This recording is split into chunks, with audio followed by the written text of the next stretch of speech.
Kim Chiu at Paolo Avellino magsasama muli sa isang bagong kapamilya serye.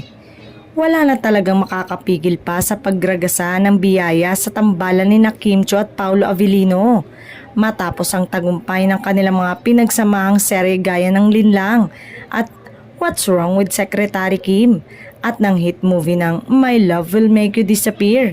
Sila ay magsasama muli sa isang bagong kapamilya serye. Wala pang detalye ukol dito ngunit tiyak na pananabikan ito ng kapamilya, lalo na ng mga sumusuporta sa kapamilya team up. Ito ang tiniyak ng boss ng ABS-CBN na si Carlo Katigbak. Samantala, ayon kay Paolo, bagamat may mga gagawin siya para sa kanyang solo career, kalahati ng nakalinya dito o hindi mawawala si Kim. Ani Paolo, may gagawin pa rin naman sila ni Kim na magkasama.